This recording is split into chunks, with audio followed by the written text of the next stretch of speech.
nggak ada masuk sana. Nah, Bitcoin ini, gue tuh lagi karena gue nonton lo sama Sandiaga Uno kan. Iya. Dia mau masuk di 1% ya kalau Ya nggak salah. udah masuk dia. Udah masuk justru Udah ya. masuk. Menurut gue tuh masuk akal juga sih kalau hanya 1% dari net worth ya.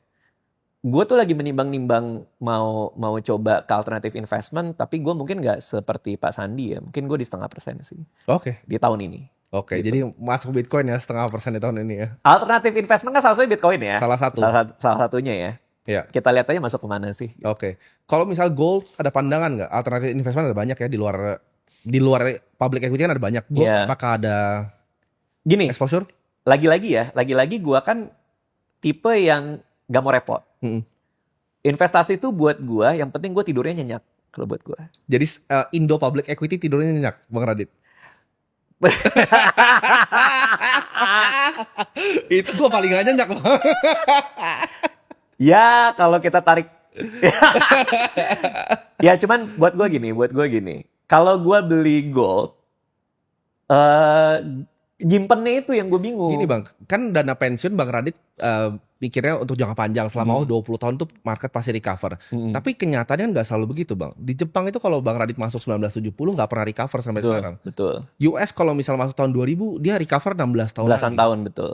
Jadi banyak yang kena begitu di akhir tadi mau pensiun tuh di 70-nya tuh banyak sekali sejarah tuh kenain orang yang maksudnya overly exposed di satu Bener.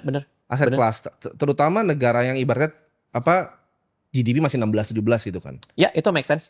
Jadi makanya ketika gue nanti mau pensiun, which is sekitar, target gue kan umur 40 ya. Iya.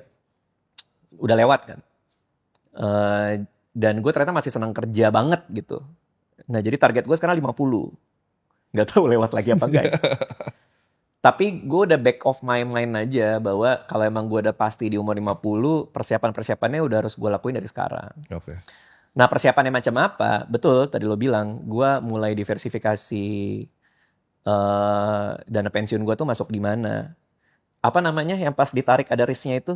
Sequence of return risk kalau nggak salah namanya.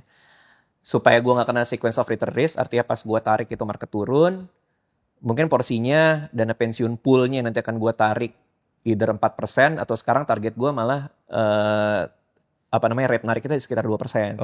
Untuk resiko-resiko inflasi dan lain-lain. Mungkin gue akan masuk ke obligasi juga atau mungkin emas juga ketika gue udah tahu dan tenang dan bisa tidur ketika nyimpennya secara benar secara fisik.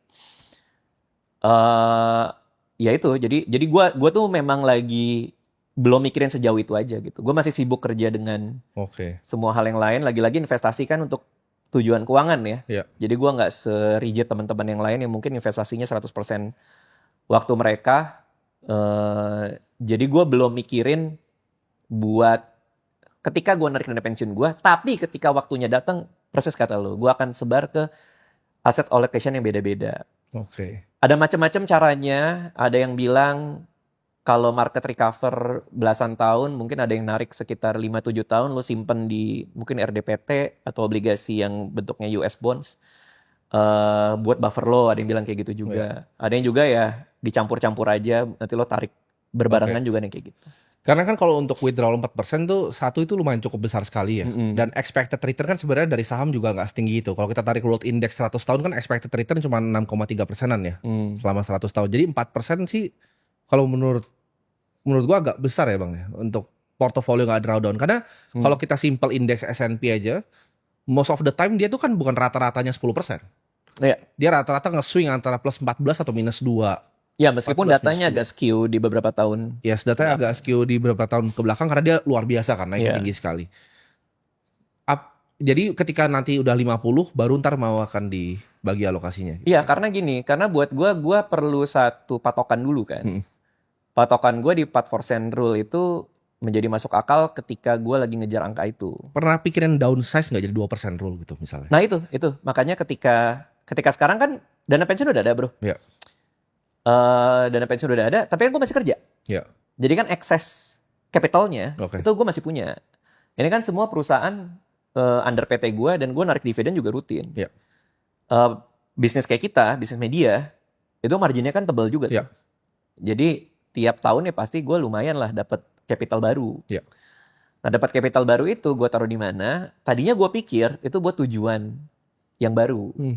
Which is yang waktu di podcastnya Deddy Kobuzir, tujuan baru gue adalah dana nikahan anak. Itu dia ngomel-ngomel tuh. Enak banget pasangan anak lu gitu segala macam. Tadinya gue pikir gitu bro. Capital baru ini ke tujuan yang baru. Nah sekarang karena udah 41 dan udah mulai mikirin pensiun, udah mikirin sequence risk juga, mikirin buat tadi lo bilang return dari global aja sekitar segituan, return Indonesia pasti dikurangi dengan risk currency US pula juga pasti rendah. Makanya gue udah mulai mikir-mikir mungkin yang aman banget itu di bawah 4%. Nah jadi capital baru ini gue taruh di dana pensiun gue untuk nurunin tarikannya. Bukan di 4, mungkin di 2 atau berapapun gue nggak tahu. Tapi buat yang nonton mungkin perlu patokan itu kan. Tapi patokan yang bisa kita sepakatin bareng kan mungkin yang masuk akal ya di 4% tadi. Dan secara matematik kan ya kita ngomong sederhana banget lah ya. Sederhana banget lo taruh di RDPT dengan CAGR 8,5%, lo tarik 4%, lo masih sisa 4%. Data indeks inflasi yang resmi dikeluarin pemerintah tuh antara 2-3. Matematika di kepala lo kan masuk akal. 3-4 sekarang. 3-4 ya? Kayaknya mau naik dikit ini harusnya. Oh ya, terakhir 3 kalau nggak salah ya. Ya matematika di kepala lo kan masuk akal kan. Cuman kan ya betul, angka itu kadang tidak sebanding dengan dunia nyata kan.